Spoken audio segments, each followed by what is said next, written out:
Welcome friends.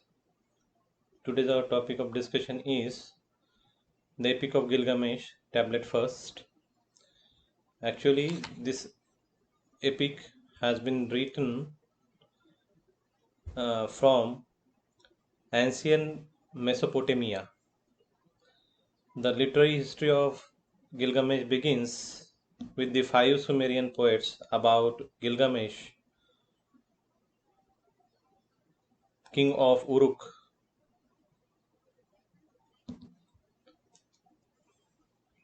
In the Epic of Gilgamesh, tablet first, there is a galaxy of characters. The character involved into this epic are Gilgamesh, king of Uruk; Enkidu, his companion and friend; uh, then Shamat, the temple prostitute; Uttanapishtim, the king and priest of Shurupak; Ushanapishtim's wife. She is an unknown woman, just known to us is that she is Uttanapishtim's wife. Then there is Urshanabi. Urshanabi is a guardian of the mysterious stones. Next character is that of hunter. The another character that is given reference to is ancient Mesopotamian sky god Anu. Aruru is a Mesopotamian goddess of fertility is the next character. Then this is one of the character. He is the god of freshwater crabs, wisdom, and a patron of humankind, and Humbamba. These are the characters involved. Now let us see one by one the characters involved in detail, and then we will turn towards the story of the epic, particularly story of the Epic of Gilgamesh tablet first. Gilgamesh was a king of Uruk, the strongest of the men and the personification of all human virtues.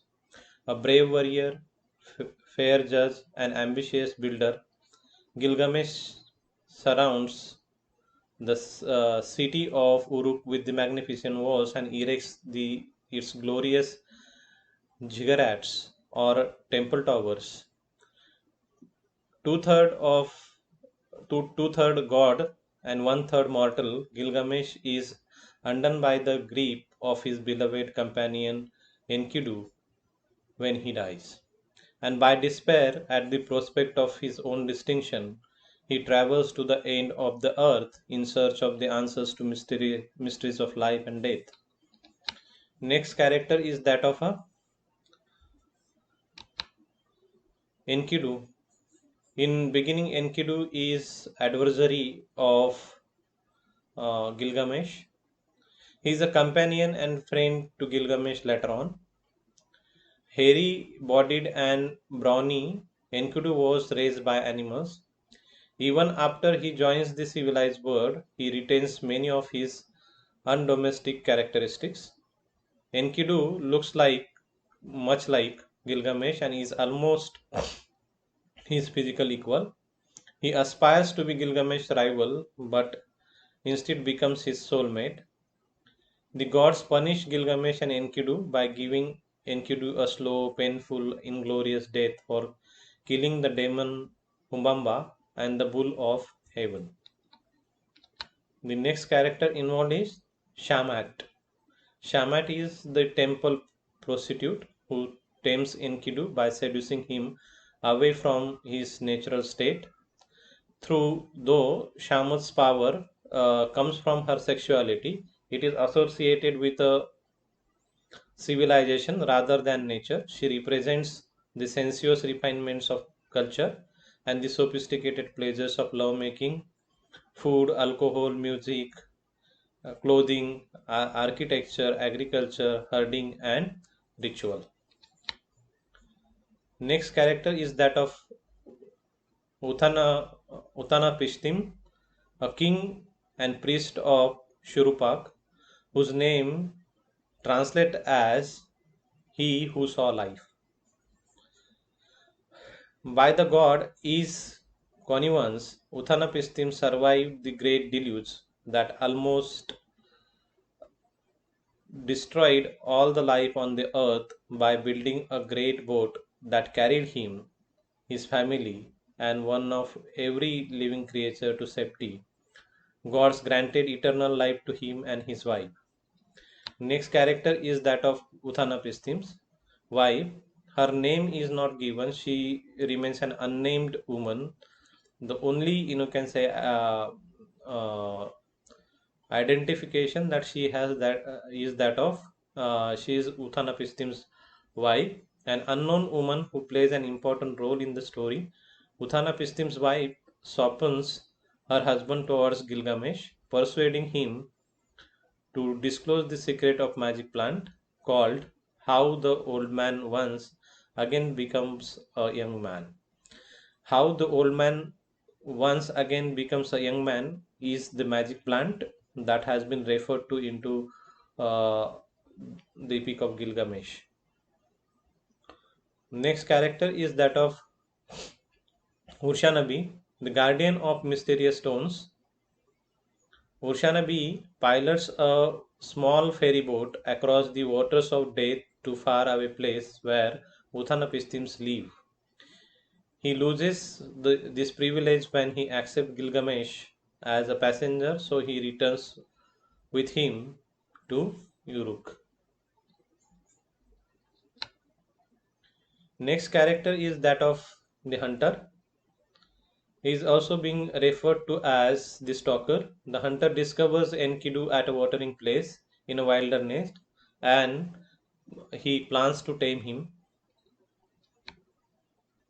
Anu.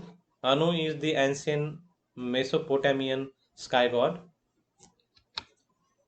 Aruru is a Mesopotamian goddess of fertility. E, the god of fresh water, crafts, and wisdom, a patron of humankind. He lives in Apsu, the primal water below the earth. Last character is that of Humamba, the fearsome demon who guards the cedar forest forbidden to the mortals. Humamba's 7 garments produce an aura that paralyzes with the fear anyone who would withstand him. He is the personification of awesome natural power and menace. His mouth is fire, he roars like a flood, and he breathes death, much like an erupting volcano. In his very last moments, he acquires personality and pathos when he pleads cunningly for his life. Now, let us see what is the storyline of the Epic of Gilgamesh. Tablet first. A prelude introduces us to hero, that is Gilgamesh. Gilgamesh's mother was a lady wild cow Ninsun, a minor goddess noted for her wisdom, and Lugunbanda was his father. Name of Gilgamesh's mother is Lady Wild Cow Ninsun, and his father's name is Lugunbanda. Gilgamesh built a great city of Uruk and surrounds it with magnificent, intricately constructed outer and inner walls. He erects beautiful temples for Anu, the god of the heavens, and for Anu's daughter Ishtar, the goddess of war and love. He laid out orchards and ponds and irrigated fields. A dauntless explorer, Gilgamesh opened passes through the mountain and dug well in the wilderness. He traveled to the ends of the earth and beyond, where he met Uthanapistim, the sole survivor of the great flood that almost ended the world. When he returned from his travel, he wrote everything down on the tablet of lapis lazuli and locked it in a copper chest. As the story begins, Gilgamesh is terrifying and all powerful. He sacrifices warriors whenever he feels like fighting. rapes nobles' wife, and takes whatever he wants from his people, and tramples anyone who gets in his way. The old men of Uruk complained, saying that a king is supposed to protect his subjects like a shepherd, not harass them like a old ox. The gods listen. They tell Ururu, the goddess of creation, that since she made Gilgamesh, she must now make someone strong to stand up to him. Ururu takes some clay, moistens it with her spit, and forms another man named Enkidu. Shunning the cultivated land and cities,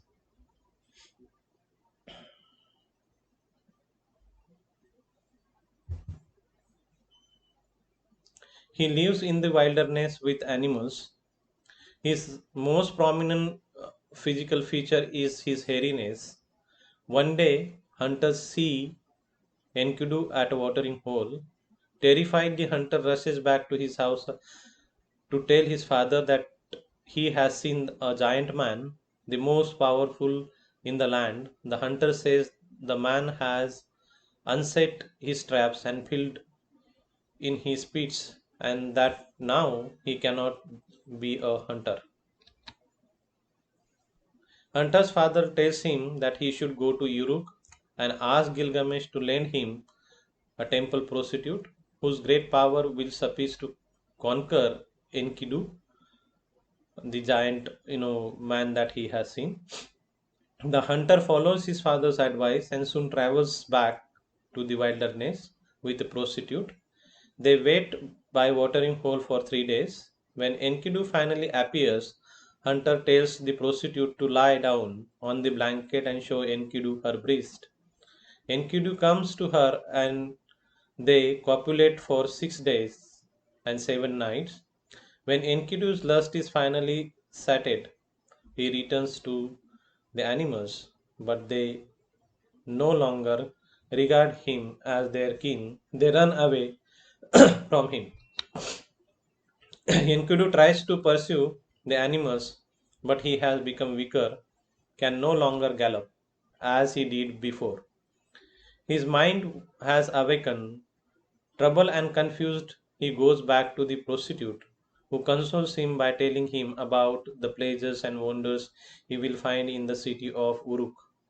She tells him about music, food, festivals, and the strong and terrible king Gilgamesh. As soon as Enkidu hears about Gilgamesh, he realizes how lonely he is. He longs to meet him and challenge him to a constant of the strength.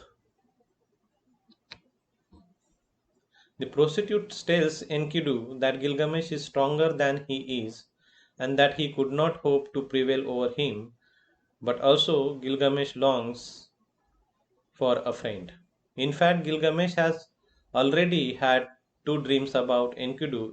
In the first dream, Meteor lands in a field outside Uruk. Gilgamesh is drawn to the rock as if it were a woman.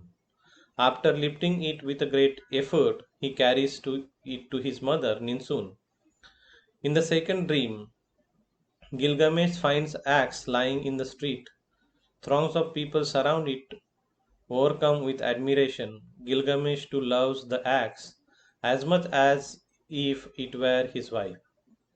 He carries it to his mother and lays it at her feet. Nunsun tells him that both rock and axe represent the man he will soon contend with. The man who will become the most trusted companion and counselor, friend, who has the power to save him. Now let us see the analysis of tablet first.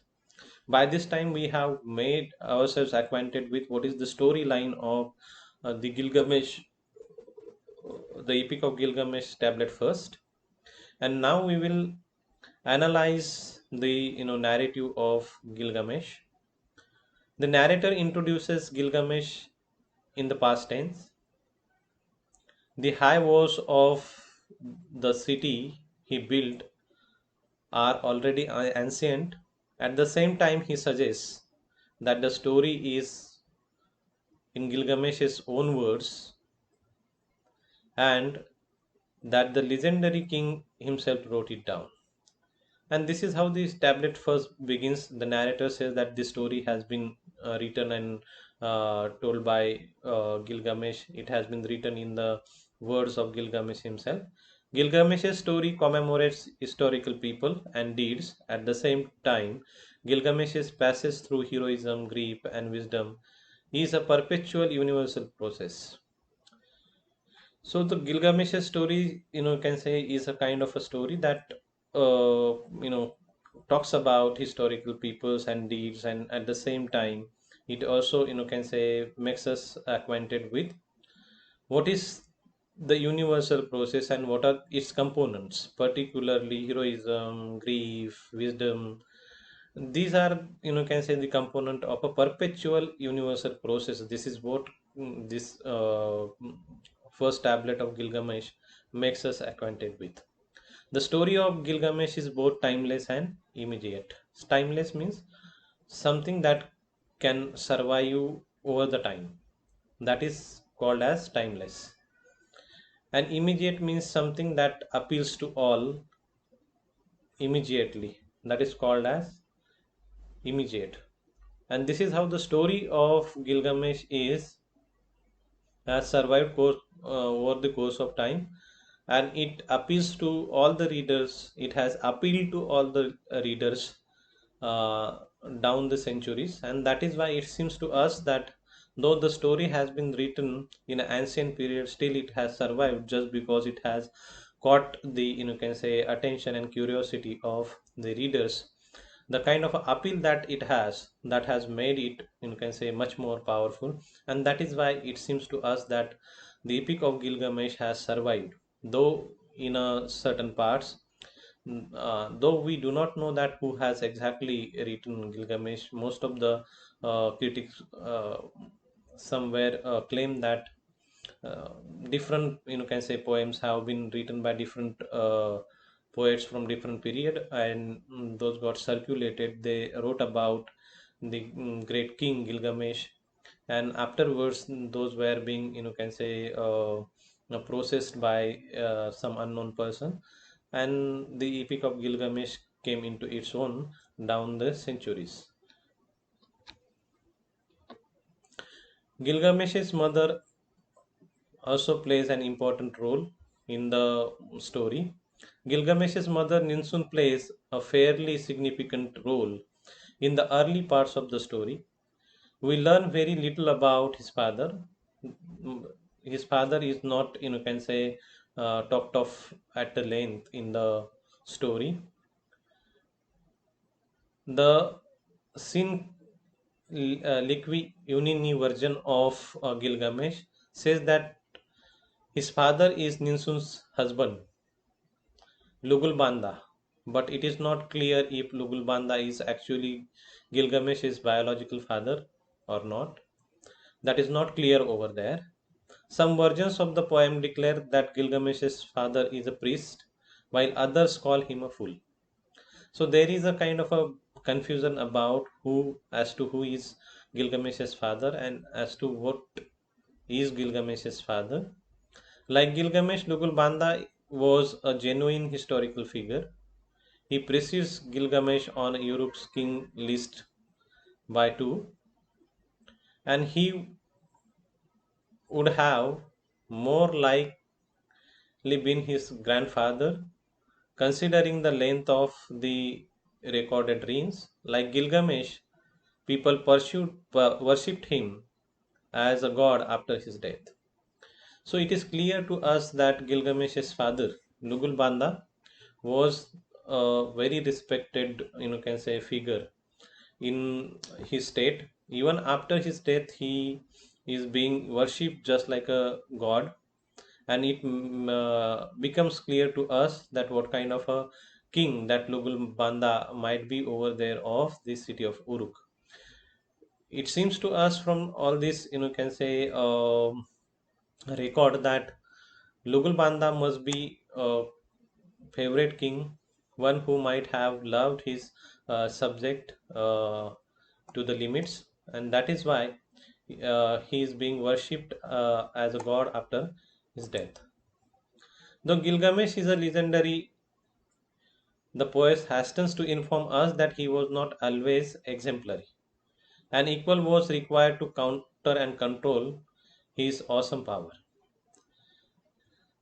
What is the important thing about Gilgamesh's story and Gilgamesh's story particularly that has been mentioned over there in tablet first, that though Gilgamesh has been presented over there as a legendary warrior, legendary explorer, legendary king, still it has been shown that somewhere he was tyrant, turned in out to be tyrant, and that is why people from Uruk started to pray to God that Gilgamesh has to be controlled, and that is why the equal had been sent by Ururu in order to counter and control the awesome powers of Gilgamesh.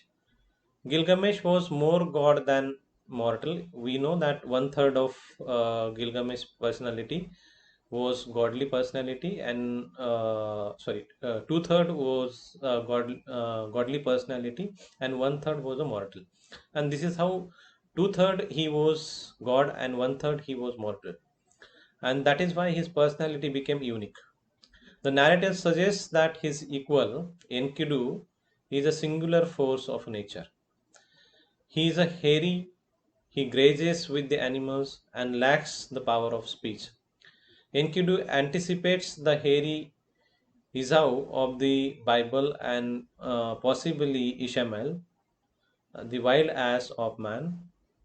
He enables the animals to escape human dominance, which threatens the balance of the world.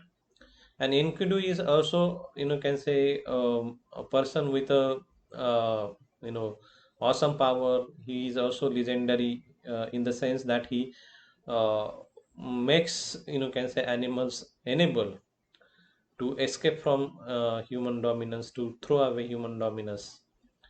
When Enkidu must depart from his life in nature and come into civilization, his redemption is through a woman.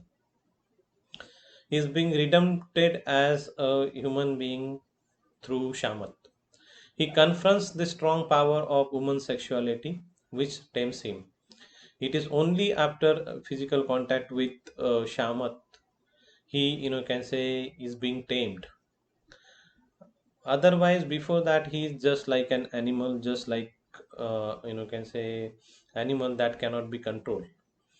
Isthars is Uruk's resident god, and the prostitutes in her service epitomize the value of that highly sophisticated urban cultures.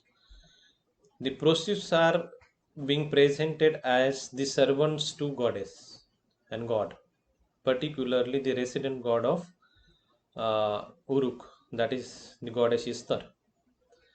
Prostitutes presented in the Epic of Gilgamesh are not the prostitutes which are which are being found at present.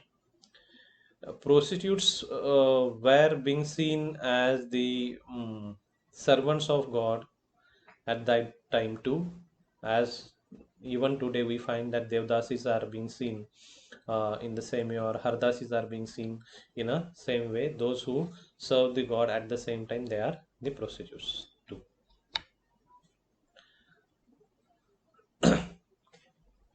Enkidu's story repeats the story of a humankind.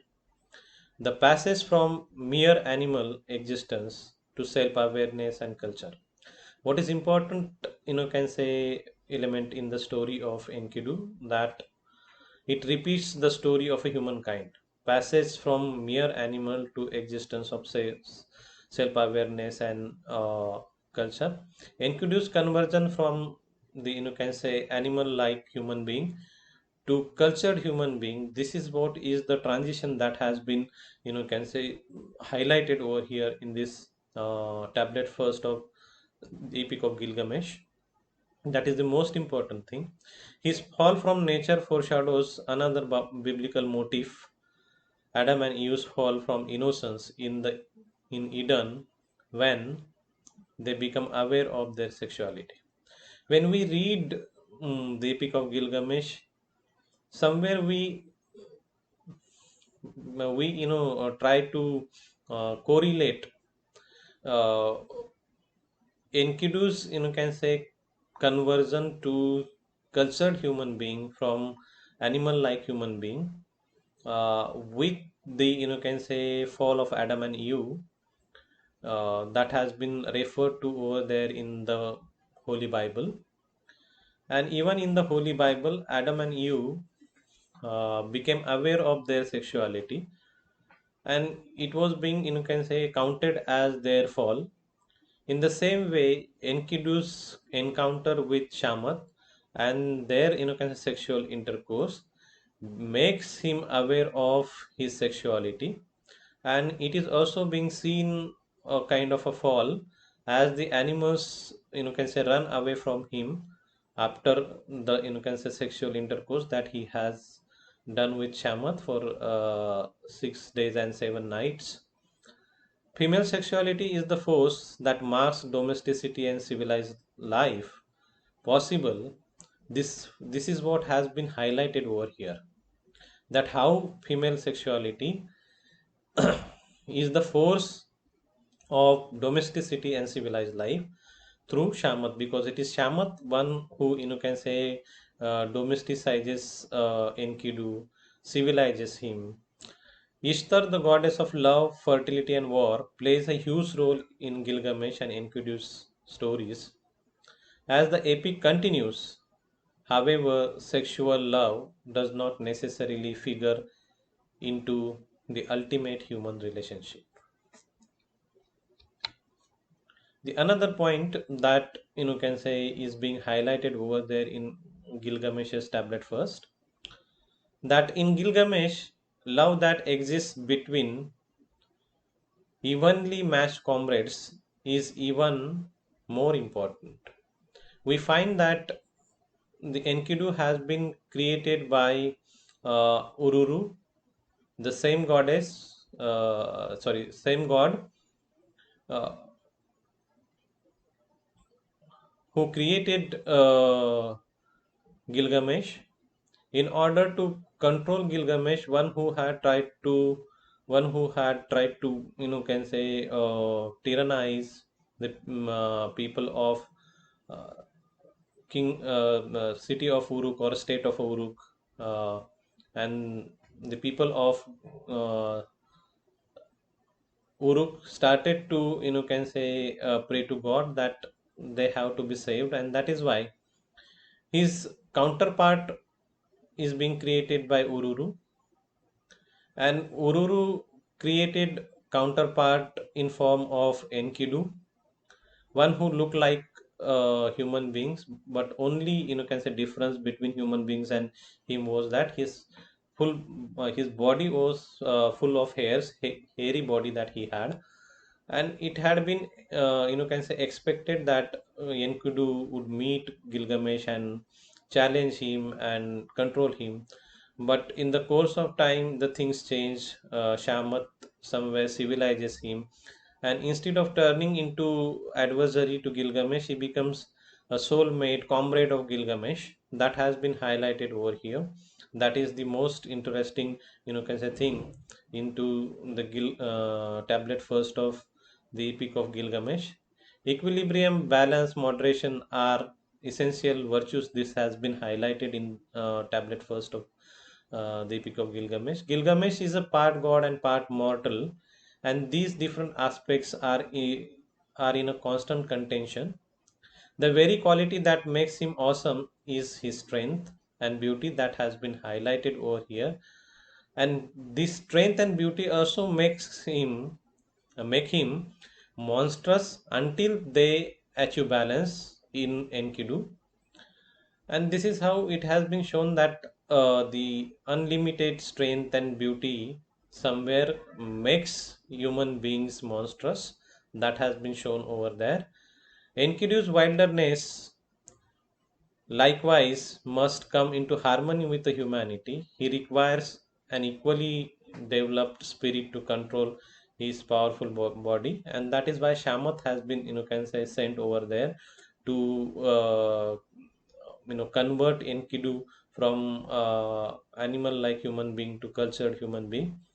Enkidu's domestication is a prerequisite for Gilgamesh's moral education, and Gilgamesh's moral education takes place even in the domesticization of Enkidu.